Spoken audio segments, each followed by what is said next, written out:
आकाशवाणी मध्य प्रदेश से प्रस्तुत हैं प्रादेशिक समाचार।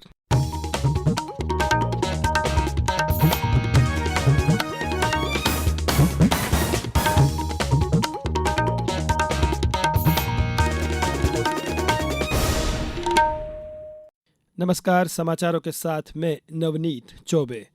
प्रधानमंत्री नरेंद्र मोदी 2 देशों की यात्रा के दूसरे चरण में मालदीव की राजधानी माले पहुंच गए हैं। मालदीव के राष्ट्रपति डॉक्टर मोहम्मद मुइज्जू ने वेलेना अंतर्राष्ट्रीय हवाई अड्डे पर श्री मोदी की अगवानी की। यह प्रधानमंत्री मोदी की मालदीव की तीसरी यात्रा है। आज वे राष्ट्रपति मुइज्जू के साथ परस्पर हित के विभिन्न मुद्दों पर विचार विमर्श करेंगे। प्रधानमंत्री कल मालदीव की स्वतंत्रता की 60वीं वर्षगांठ समारोह में विशिष्ट अतिथि होंगे। भोपाल के हमीदिया अस्पताल में आज नई सीटी स्कैन और एमआरआई मशीन का लोकार्पण हुआ है। इससे मरीजों की जांच में तेजी आएगी। इस अवसर पर मुख्यमंत्री डॉक्टर मोहन यादव ने कहा कि प्रदेश के सभी अस्पतालों में आधुनिक जांच सुविधाएं निरंतर बढ़ रही है। इसके साथ ही एयर एम्बुलेंस सेवा और राहवीर जैसी योजनाएं स्वास्थ्य के प्रति सरकार की संवेदनशीलता को दर्शाती हैं।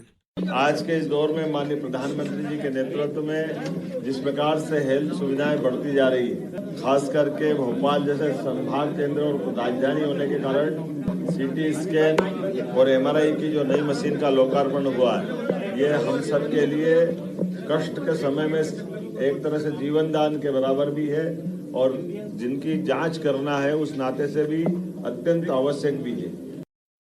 केंद्रीय सूचना और प्रसारण मंत्रालय ने प्रतिबंधित सामग्री रखने के आरोप में 25 वेबसाइटों को भारत में सार्वजनिक पहुंच से वंचित करने के लिए इंटरनेट सेवा प्रदाताओं को अधिसूचना जारी की है। मंत्रालय ने सूचना प्रौद्योगिकी अधिनियम 2000 और अन्य अधिनियमों की विभिन्न धाराओं के तहत इन वेबसाइटों को चिन्हित किया है। प्रदेश के पात्र हितग्राहियों को सार्वजनिक वितरण प्रणाली पीडीएस के तहत अब अधिक मात्रा में गेहूं मिलेगा। वर्षों से लंबित इस मांग को खाद्य नागरिक आपूर्ति एवं उपभोक्ता संरक्षण मंत्री गोविंद सिंह राजपूत के आग्रह पर केंद्र सरकार ने मंजूरी दी है। अब पात्र परिवारों को मिलने वाले खाद्यान्न में 75% गेहूं और 25% चावल वितरित किया जाएगा। अभी तक चावल और गेहूं 60% और 40% के अनुपात में वितरित किया जाता था। इस संबंध में विभिन्न जिलों के नागरिकों ने अनुरोध किया था। खाद्य मंत्री श्री राजपूत ने हाल ही में नई दिल्ली में केंद्रीय उपभोक्ता मामले, खाद्य एवं सार्वजनिक वितरण मंत्री प्रहलाद जोशी से मुलाकात कर गेहूं की मात्रा बढ़ाने का आग्रह किया था। अब बात मौसम की। प्रदेश में मानसून एक बार फिर सक्रिय हो गया है। आज सुबह से राजधानी भोपाल, ग्वालियर, अशोकनगर में बारिश हो रही है।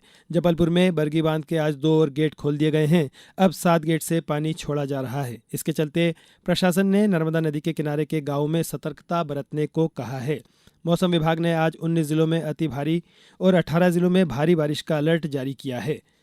आज जबलपुर, रायसेन, नर्मदापुरम, नरसिंहपुर, दमोह, बालाघाट, मंडला, डिंडोरी, अनूपपुर, उमरिया, शहडोल, कटनी, पन्ना, सतना, मैहर, रीवा, मऊगंज, सीधी और सिंगरौली में अति भारी बारिश का ऑरेंज अलर्ट है। इससे पहले कल अशोकनगर, विदिशा, शिवपुरी समेत कई जिलों में बाढ़ जैसे हालात रहे। रायसेन में 2.3 इंच पानी गिरा, सिवनी में 1.6 इंच, पचमढ़ी में 1.5 इंच, भोपाल में 1.25 इंच बारिश हुई। इस बीच प्रदेश में अब तक औसत 21.8 इंच बारिश हो सकी है। अब कुछ समाचार संक्षेप में। शिवपुरी जिले के आईटीआई केंद्र में कल युवा संगम कार्यक्रम का आयोजन किया गया। इसमें निजी क्षेत्र की 16 कंपनियों द्वारा भाग लिया गया। इस दौरान कुल 211 ऑफर लेटर प्रदान किए गए। मध्य प्रदेश जन अभियान परिषद द्वारा आगरमालवा जिले में कल नवांकुर सखी कार्यक्रम का शुभारंभ कलेक्टर राघवेंद्र सिंह द्वारा ग्राम मारू बर्डिया में किया। इस मौके पर हरियाली कलश यात्रा निकाली गई। जवाहर नवोदय विद्यालय सिंगरौली में सत्र 2026-27 की कक्षा 6वीं में प्रवेश के लिए प्रवेश परीक्षा हेतु अधिसूचना जारी हो गई है, जिसके अनुसार जवाहर नवोदय विद्यालय प्रवेश परीक्षा के आवेदन ऑनलाइन माध्यम से भरने की अंतिम तिथि 29 जुलाई निर्धारित की गई है। इस बुलेटिन में बस इतना ही। अगला बुलेटिन शाम 7:10 पर। नमस्कार।